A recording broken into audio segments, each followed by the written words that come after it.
Welcome to today's edition of Pipeline Things. We're continuing our conversation with the hitchhiking dirt merchant that we picked up in the last episode. It was a fun ride as we wrapped up the PHMSA advisory bulletin on geohazards. I'd say, honestly, for me, probably one of the most pragmatic, useful shows you'll get from us. And did you raise your chair up? Why is it so high? No. Dude, are you feeling threatened? Is this better? No, that's just where I'm used to seeing you at. Hopefully you enjoy the episode. I know I certainly did. And thanks again to Alex for joining us on this show.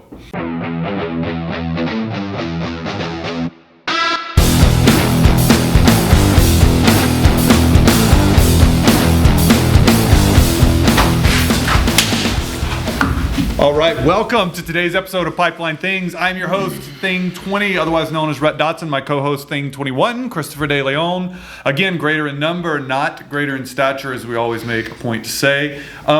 This episode is going to be super fun today. I'm excited about where we're going. It is a continuation of a previous episode, so if you're jumping right in on the show for the first time, you got to listen to the previous episode to fully appreciate everything that's going to happen today, right, Chris? Yeah, I mean, it was fun. We had cookies, thanks Gemma, baking class, love baking camp. We went on a road trip. Yep. But we didn't, I think it's you.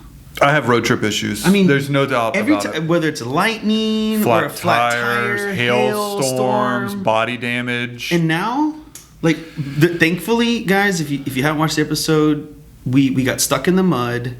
And found a hitchhiker and the dirt merchant. Like a good consultant, they're there when you need them. Like a good dirt merchant, Alex McKenzie-Johnson is there. Yeah, it can work. I bet you he picks that slogan up. We'll sure. I am definitely. Yeah, it made a fun discussion. He getting into the geohazards thing. I think all in all, it was good that we picked up the hitchhiker. He's here. It was here. He left. I thought you guys went home. You guys are filming the podcast in the office? Hey, Alex, take a seat. Take a seat, Alex. All right, good to see you, Chris. Brett, good to see you. Welcome back to the show. Is that a tomato juice? I didn't know they sold tomato juice at Buc-ee's.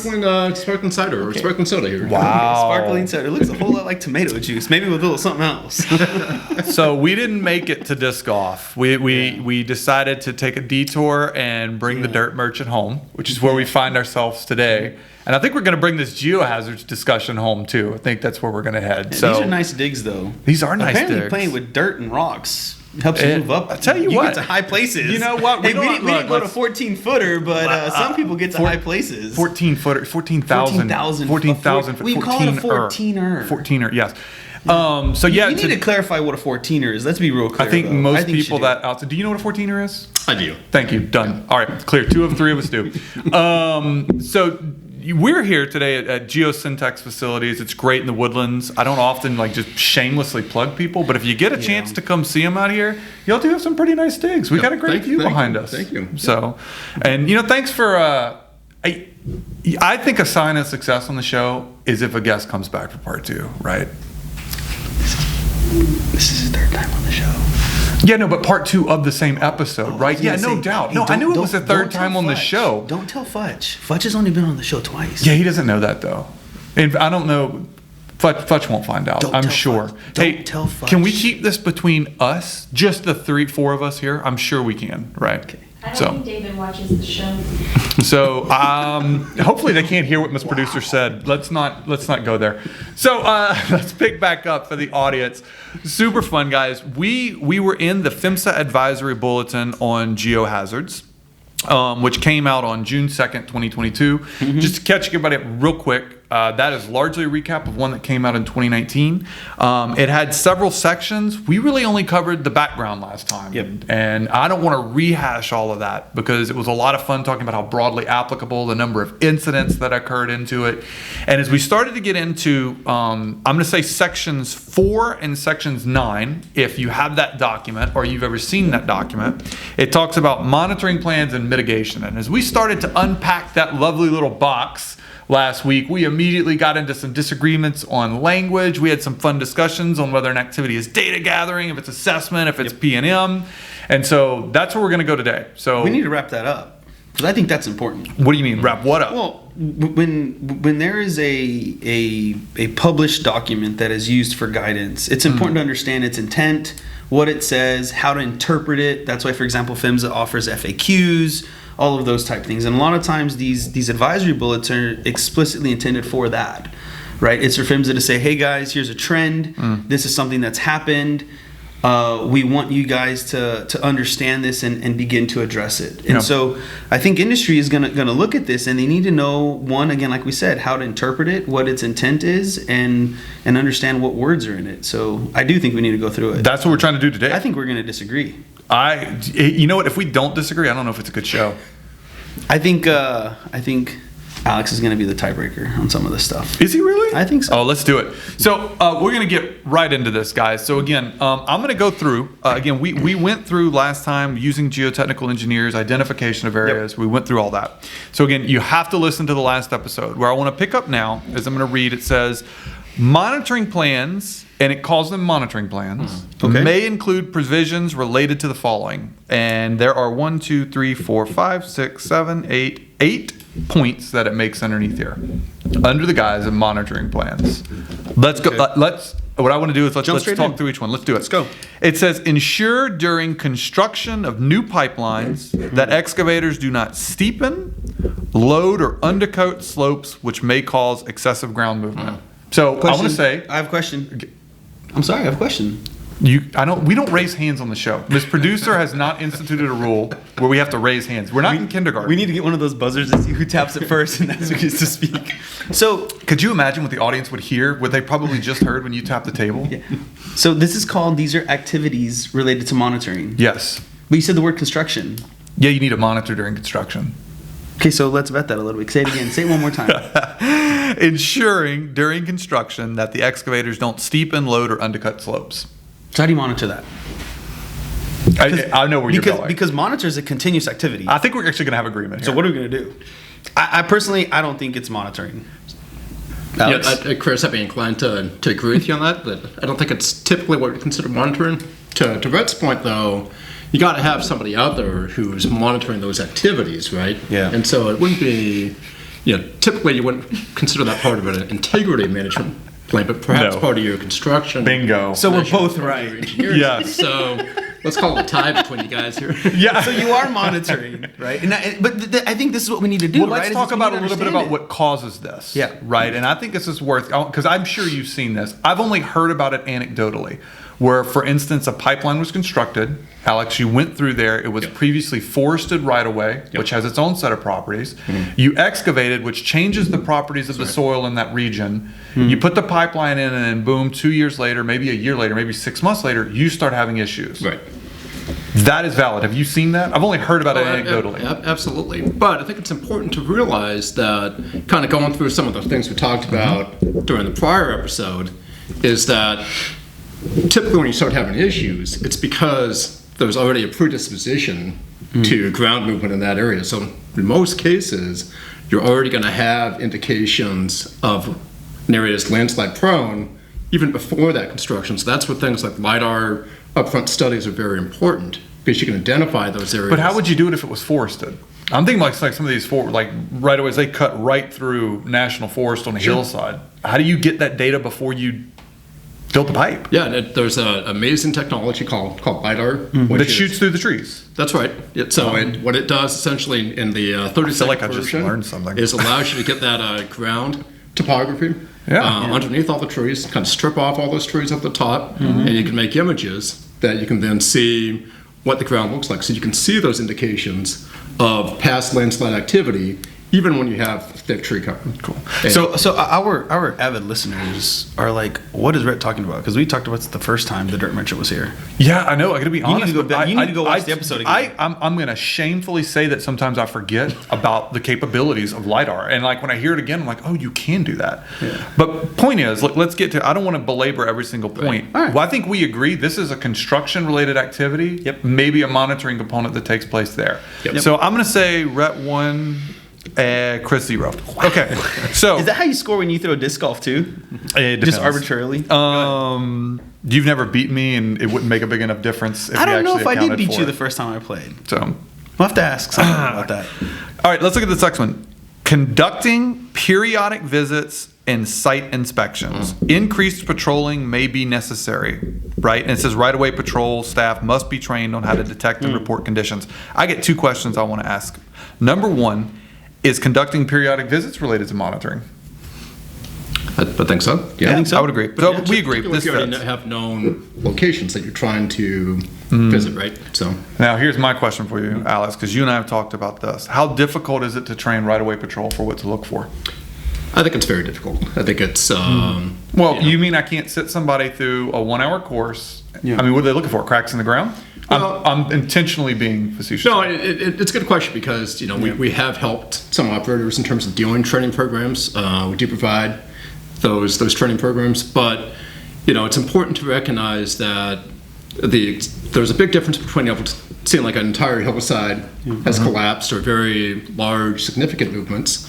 Most people can recognize those versus much more subtle indicators of movement. So probably the most important thing to get out of that training is that you get people's radar kind of tuned in so that they're looking for those things and that they know who then to contact once they see it, right? Yeah. So if you have an in-house geohazard team, that those people are then put in contact with that geohazard team, or if you have an external company that's supporting that effort, that they're able to report those indications. But Also, how difficult is it? Another thing, not all right-of-ways look like a golf fairway. that's right. How difficult is it to do this? How dependent is right-of-way maintenance on this? Right-of-way maintenance certainly helps, and a nice, clean, well-mowed right-of-way makes it much easier to see the ground conditions. It's really important to keep in mind, though, that even really good geologists who have a lot of experience, when the movement is relatively small, may not be able to visually see it. And Wow. so typically you're going to need movement, back of the envelope estimation about 6 inches to a foot or more before you're going to really start to see those changes on the right-of-way. Wow. So if I could jump in, maybe give us your thoughts here, Alex. When I think of monitoring, I want to take it back to a process. Yep.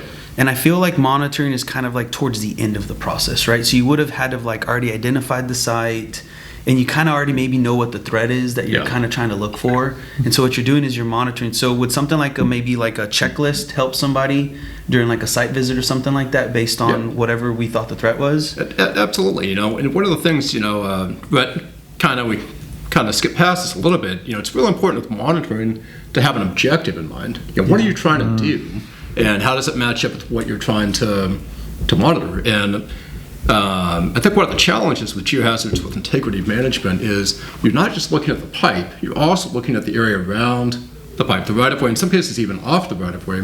That's a different kind of mindset. And so, when looking at this list that PHMSA has put together, these all have a purpose, but the purpose has to be understood. The objectives have to be. I honestly love the way you said that, because the same threat is always not active. So if you send whoever out there, I think the tendency is to use the field office, right? Hey, send Johnny from the field office to go inspect this area, and he doesn't understand what he's looking for, and he's not properly trained. That is not an adequate. Yeah, well, what happens a lot of times, we've seen this like when you're managing corrosion, for example, right? Like geohazards in this context of integrity management is one of several threats, right? And so when you think of something more well understood, more rehearsed, you'd say people are need to gain competency, right? Which is training and experience, right? And so this is just one of those threats that there's going to have to be a runway almost, right? Where they're kind of building up some speed before they can take off and say, hey, I think we can really start monitoring the threat of geohazards, because it comes in different forms, right? Right, and I think being realistic about what can you expect. If you deal with operations folks, they're very busy, right? Yeah. They've got a lot of things they're doing. Looks good to me. I went out there. I didn't see anything. Looks good to me. Get it on paper. Yeah. Hey, if you didn't write it down, it didn't happen. You got to remember That's that. not what I'm saying, because these guys are hardworking guys. They're some of the best people I've ever worked with. I'm the just saying, operations guys. I understand the threat. I don't think I'm the right person to go out. I've come to realize that, right? That there's training there, and it's not just somebody who's familiar. They have to know what they're looking for, and as you mentioned, they have to know the objective too. Yeah, and so you got to kind of, and if you look at the list here, right? It's kind of a shopping list, right? These are a bunch of things that you can do, not necessarily that you should do at every site, right? That's a good And so point. I think understanding the sites you're monitoring, what's realistic and what's the objectives are important. So same thing with the patrol is you're not trying to make them into geologists. You're just trying to make them like, hey, if something really has changed. I think it's like your Don't first line of avoid it, defense. right? It's like your Yeah. lowest level first line of defense. Exactly. So again, I'm gonna try and because That one's I think it's- monitoring. that's monitoring That one's definitely. monitoring. But I was gonna say is I'm gonna try and we went more into that than I thought. I actually kind of liked the discussion though. I appreciated it. Feeling like it's okay that we brought the dirt merchant back. It's okay. I like the dirt merchant. I do. I mean- but playing disc golf would have been fun. I don't know. We're glad to have you back. I'm sorry. If we play disc golf, we throw the disc or we throw rocks. That's a different one, right? Where they hold the stone. He would throw the disc. Chunk it. He would throw the disc, but then every time it landed, he would stop and look Pick at up the the rocks, rocks. right? And we'd be like, we have to keep going. Fair enough. So these next ones, I think, are actually related. Here's how I want to group these together. They don't. I'm going to be honest with you. The wording is not good, but these are all indeed related to monitoring. So what I want to talk about is when's the appropriate time to use them. Yep. Okay. They say under monitoring, identifying geodetic monitoring points. I think we're going to agree the word identifying excludes monitoring. I think they meant installing. I think that's, I'm just gonna think that's what they probably meant. There we go. So if we have some disagreement, let's run that to ground, right? So read it again, and what's the issue? Identifying geodetic monitoring points to track potential ground movement. As it reads, identifying them doesn't do anything. I agree. What Alex is trying to say is you Yeah. need to install them and then track them, Yep. right? And they mention in here to track, but this bullet point just says to identify. So when we use the word track, are they really saying monitoring? That's a substitute. Okay. for I just want to run that to ground, right? Because if someone's listening second one- in their car driving to So work, let's we put it- don't want to run through it too quick. I agree. So that's let's just say geodetic monitoring points. The second one is installing slope inclinometers to track ground movement at depths which may otherwise not be detectable during right-of-way patrols. Right. In slope inclinometers, which monitor what's happening over a given depth, are a good way of providing real-time indications of whether or not something's happening at the site. I would argue that that's good monitoring. Anybody disagree here at the table? Monitor? No. Well, it can. We'll go through the list. Okay, let's do. So that's two. So first one was geodetic points. Second one was slope inclinometers. Third one was installing standpipe. Y'all ready for this? Piezometers, not piezometers. Been practicing all week. Piezometers to track changes in groundwater. That one, I'll be honest, I do want to flesh that one out a little bit more, but not right now. I'm not familiar with too many places where I've seen that effectively used. So I really want to hear from you, Alex, but that's the third one. Good. Fourth one is evaluating the accumulation of strain on the pipeline by installing strain gauges. So let's just summarize that as strain gauges. I think all four of these are related to on-site, site-specific activities that would take place on the pipeline. Okay. The way I want to frame this, and I think they're all four related to monitoring, even if they're not, I'm going to say, worded necessarily so in this. What do you like about each one, and when do we use them? So let's start with geodetic monuments. Okay. Alex. Monuments. Okay. Sorry, what did I call them? Geodetic points. Okay. We call them survey monuments sometimes. Okay. I've heard that word used. All right. So I didn't. I wasn't sure if there was like a shrine there or something that you would go and like. You can install a shrine on the curious. pipeline right away, Just but curious. typically it's much smaller than that. All right. Go ahead. Sorry. Yeah. No, these are basically survey benchmarks, as it says in the bulletin, and the intention of that is to quantify movement of a slope. So, again, when we're talking about geohazards, At the surface level. at the surface level. At the surface level. And the big advantage of them is they're relatively cheap because you just put in a survey pin, you're having a surveyor go back out, remeasure the position, and if the position changes, you can then infer that the slope is moving, right? So it helps to quantify that movement, which again, sometimes can be sub-visual, right? It might be a relatively small amount of movement that you can't see. But this is something you have to send a surveyor out to do every It time. is, yep. I'm not seeing anybody try and do that continuously, like where you put a target out there and continuously monitor whether or not it's moving on like in a level of an inch. There are methods you can do that, self-locating GPS benchmarks, but they tend to be relatively expensive. And so- you got to power them in the middle of nowhere, I'm That's sure, right. as well. Yep. Cool. Now, the inclinometers and the piezometers are interesting because those can be used for monitoring. Inclinometers, you can convert those to remotely monitor. I have seen setup. those applications multiple times. Yep. It's measuring movement of the ground, much like the survey monuments, but it's also measuring the depth at which that movement is happening. So there's another purpose for those, which is if you're trying to design some kind of mitigation, whether that's a retaining wall or an HDD, you're going to want to know where is that movement happening, how deep. Agreed. Is it happening at the depth of the pipeline? Is it happening below the depth? And if you wanted to hold the hillside back, how deep do I need to go? So I agree. Let's pause there a little bit. That could be one purpose can be I'm trying to monitor that slope. Right over Hold on, you, keep man. going. Yeah, keep going. No, keep going. He's taking over the show. Yeah, I like this. Go. We gave him the floor. I'm worried. It's kind of like when the hitchhiker pulls out the gun when you're driving. Oh my God. And they're like, What keep just going. happened? We'll come to a break in a minute, guys.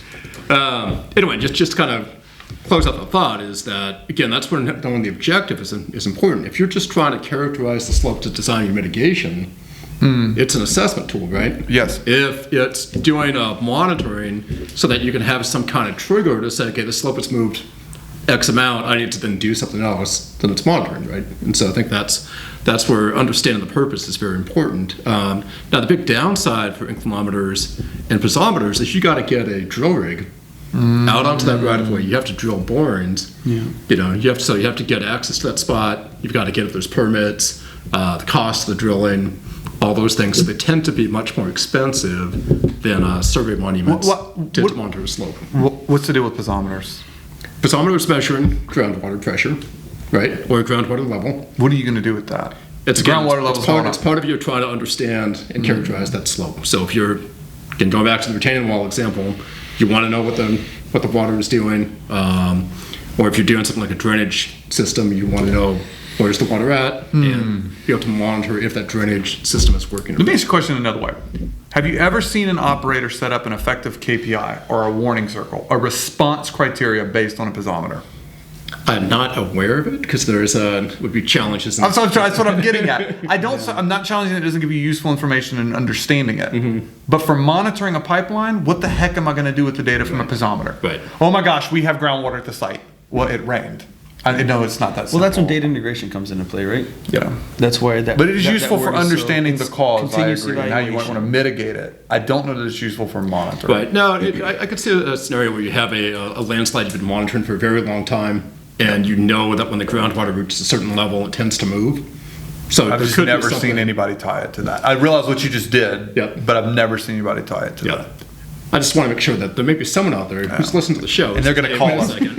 You know what would be fabulous? If somebody mailed me a piezometer, Oh, God. that would be fabulous. So I don't think we're actually So doing one. I want to go back to this point. So you mentioned something, and you said that that inclinometers and piezometers can be very helpful when you're designing mitigation activities. Let's talk about timing, right? So is a specific element that needs to be considered when you're thinking about installing these two monitoring techniques.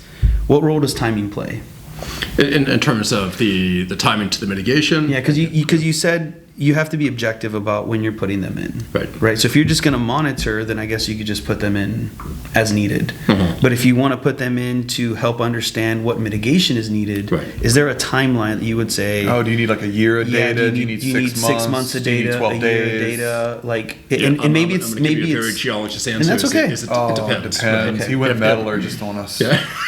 Full Fudgy would be metallurgist. proud. All right. Well, if we think about just think about a landslide, right? So a landslide is anything from something that's moving very quickly, you can measure its movement in miles per hour, to something that might be inches per year, right? Yeah. So if it's moving in that inches per year category, you might need a long time to monitor it before you get that information. Yeah. If it's moving in that, like say, inches per day, you could probably get that information in a week, right? And so again, it's all about, the points we went through before. You have to understand what you're looking at. Yeah. You have to characterize that landslide and have your objectives in place. Like just doing a indiscriminate, one size fits all approach is going to create problems for you. There would be gaps. Guys, Yeah. look.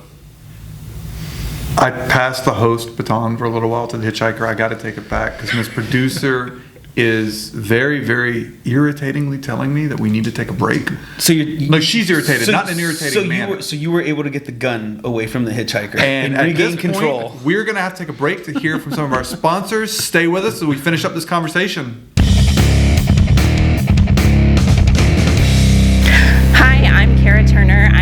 Managing Director and co-founder of ADV Marketing. We get the honor of working with Rhett and Christopher to produce this crazy podcast and also work with them on any other initiatives that they have when it comes to marketing. And if you know them or are listening to this podcast, you know that it gets pretty crazy around here. So we have a lot of fun with them. ADV Marketing is a full-service business-to-business marketing agency.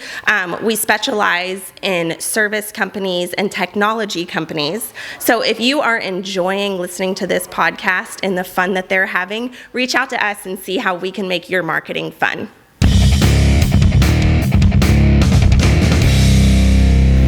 All right, welcome back to the Hitchhikers episode where we lost control of the show for a minute, wrested control back, and we're having fun talking about geohazards as we conclude our non-disc golfing, non-hiking a 14-foot mountain trip to Colorado. But we get to have fun with the Dirt Merchant. We are having fun with the Dirt I mean, Merchant. honestly, Brett, I'd rather talk about geohazards than, Disc golf? disc golf. Or Have you ever actually played disc golf? Hey, no. The right thing is he said, hey, if you're having fun, you're never working a day. in your That's life. right. This is how he has fun. I just want to point out, they have some fabulous disc golf courses in the Woodlands that are not that far How from about we do here. both? We could go play disc golf and talk geohazards at the same time. That's very possible. We could do it. We could do that. But I don't think we can do it while we're shooting a podcast.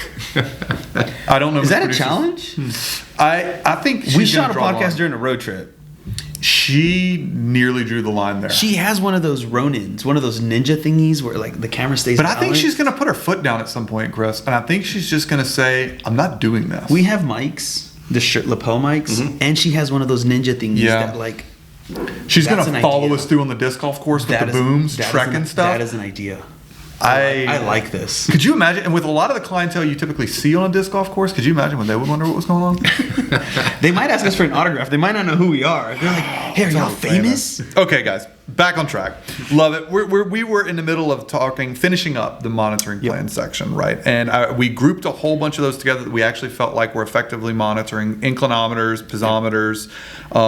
There were two that we didn't cover that they have listed on here. One is installing strain gauges. They say evaluating the accumulation of strain on the pipeline by installing strain gauges. Look, you and I have both worked at length in that field. I'll say strain gauges are, in my opinion, a very effective way to know precisely what's happening on the pipe. They have their use. They do have a lifespan. Sometimes getting them to work remotely with all the power options that we've already alluded to can be a challenge. The bigger you make the box on site, the more people like to shoot at it for some reason. So again, it has its challenges, but they are very effective in the right place, is my advice to operators. So if you're thinking about doing strain gauges, that's something where you definitely need to be talking to an expert about where to install them and under what conditions. And it's monitoring, right? It's 100% monitoring. Move right. on. And unlike the other ones, which monitor what's happening at the soil, it's explicitly monitoring what's going on in the pipe. Which is consistent with, for example, ILI, right? Where we talked about you're not measuring the environment, you're actually measuring what's going on in the 100%. pipeline.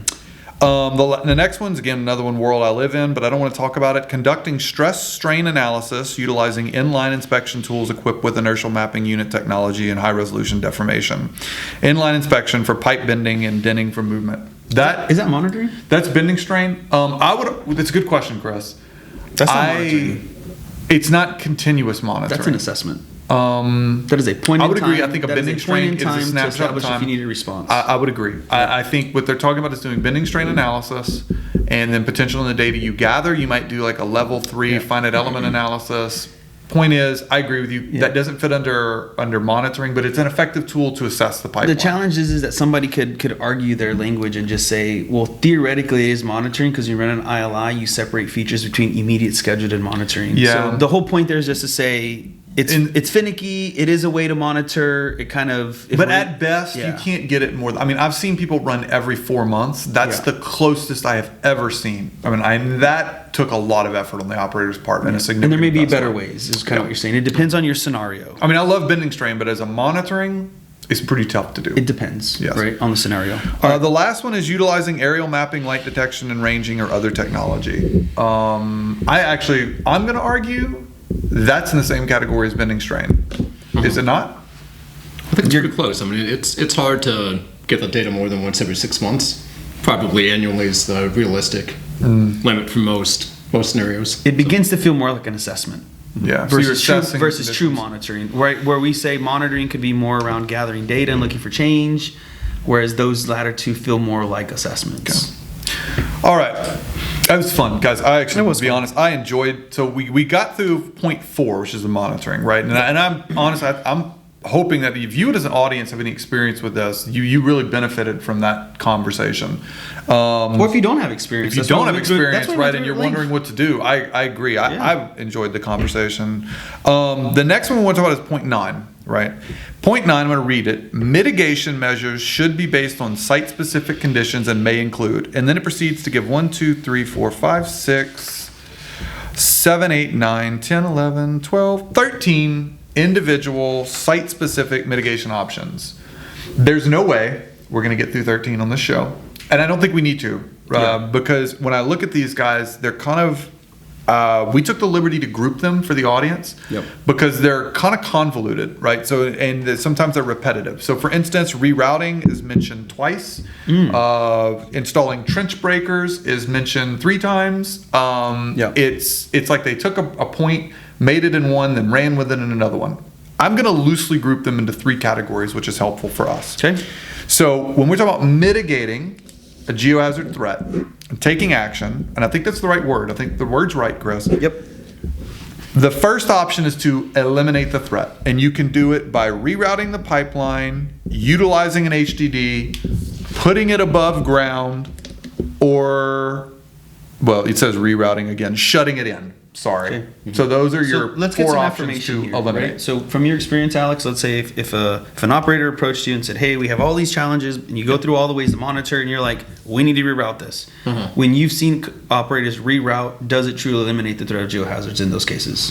You know, again, just kind of at the risk of saying the same thing to before, it's all about characterization of the threat, right? So you got to understand what you're trying to do. You got to understand what you're trying to avoid.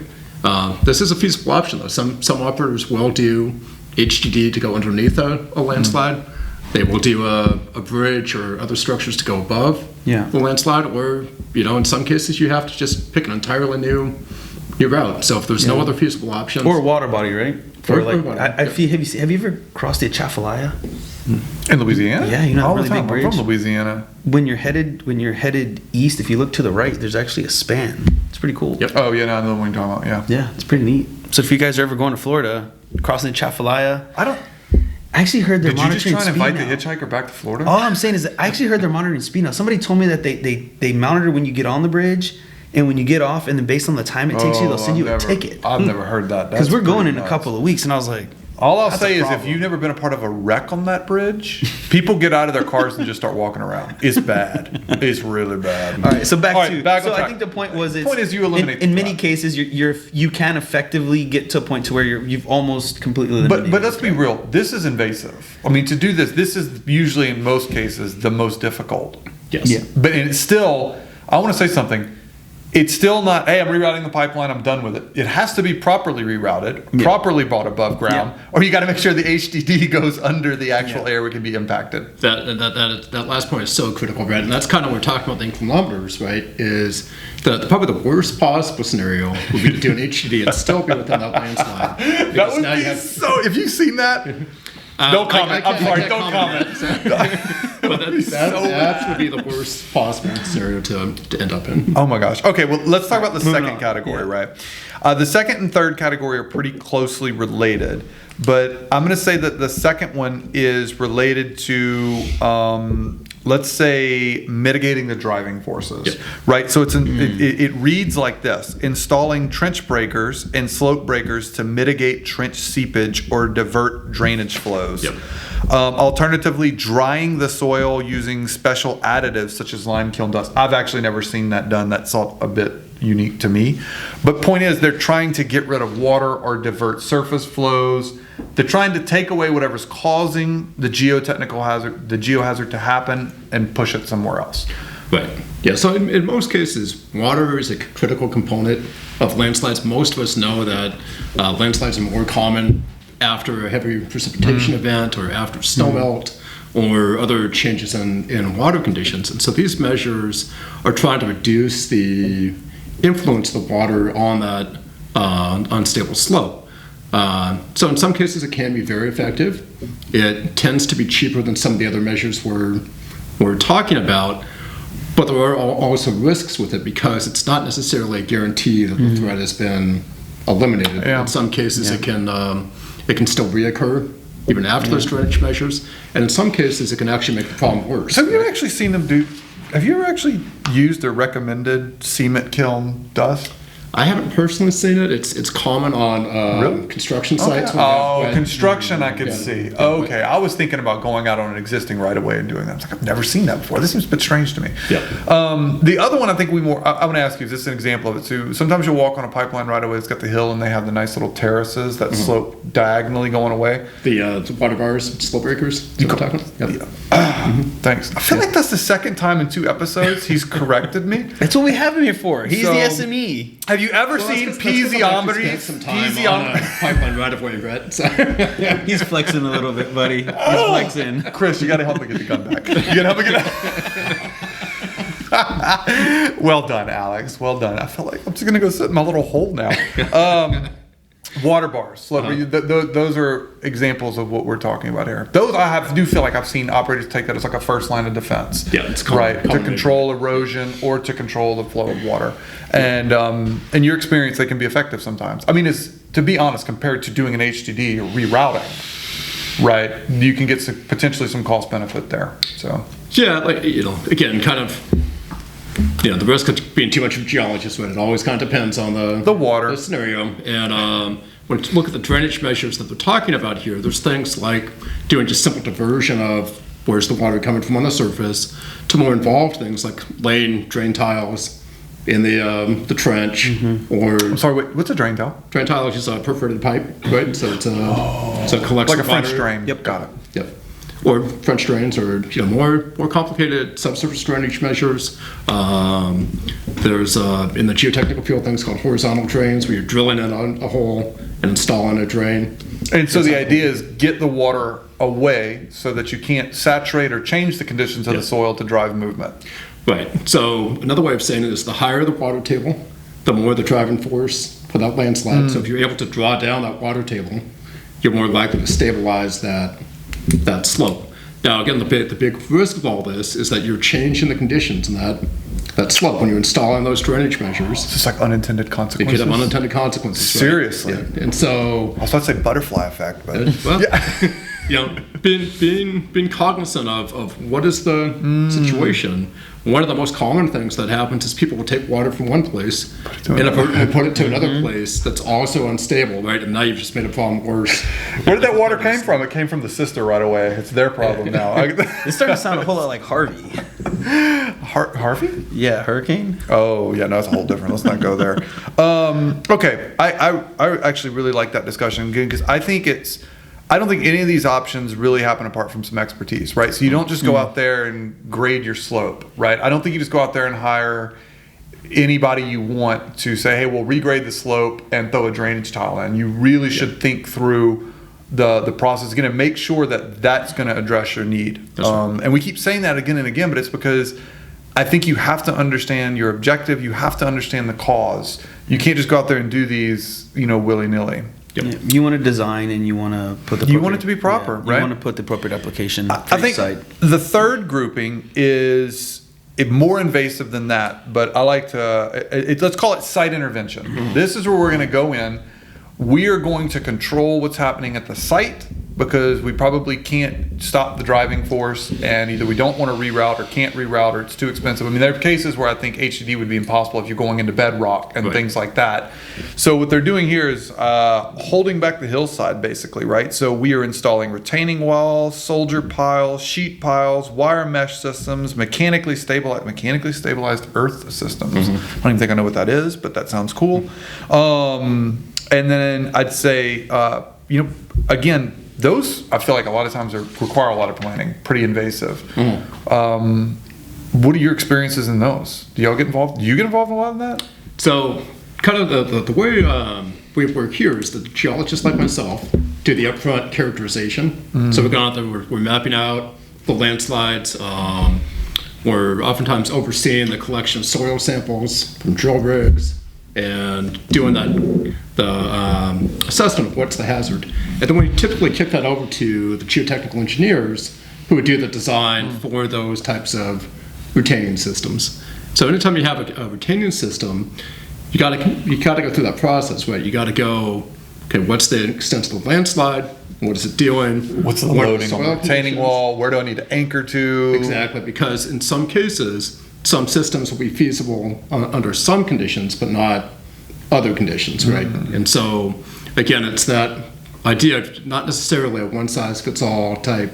I think the challenge in that, though, is that takes a lot of time to gather all that information and make a decision. Just It going does. back to timing, I don't feel like I see that implemented a whole lot, to be honest. I've seen a few times where I've told the client, like, wow, oh, you get to play God and hold the hillside back. That's cool. But it's really invasive. Like, they're big construction projects. They're drilling sometimes deep piles or deep anchors into the hillside. Like, it's impressive. Like, I want to go watch it and be done just because I'm impressed. But it also requires, it's not something you can motivate, not motivate's not the right word. You can put in motion quickly, is what I'm trying to say. But it takes time to do the assessment, it takes time to do the design, it takes time to get the contractor.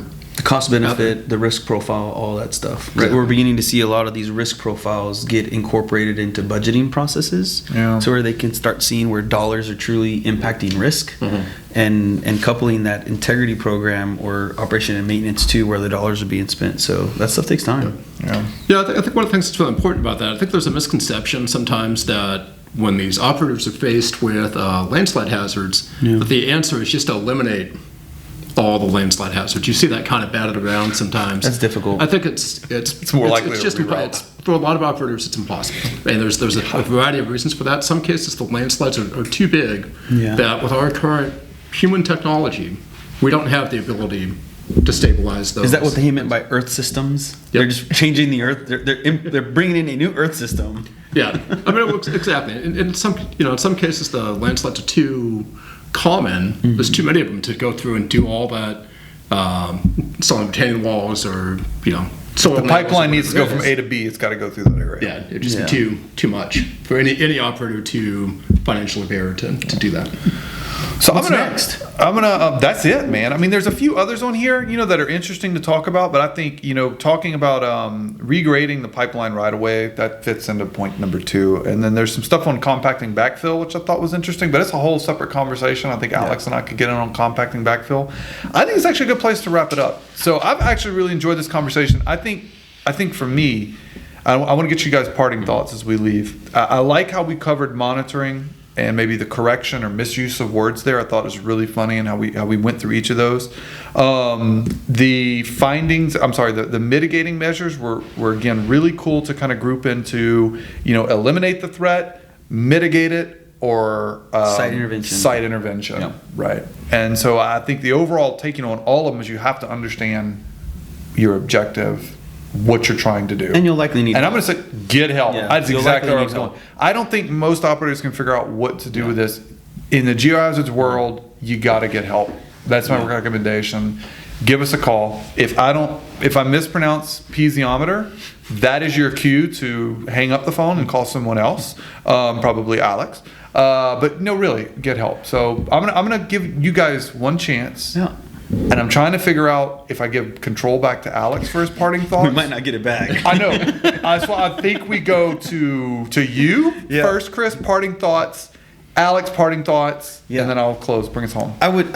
You hear me say this a lot, right? You say a lot of things. One of the reasons why we brought this to the podcast is there's a lot of information that's published, and operators are very busy, and so we're just trying to bring relevant information to you guys and try to help you get through it. So and this is relevant. Yeah. So whether it's like a white paper that we publish or a PPM presentation, in this case PHMSA has published it. Alex earlier mentioned there's an RP being developed by API.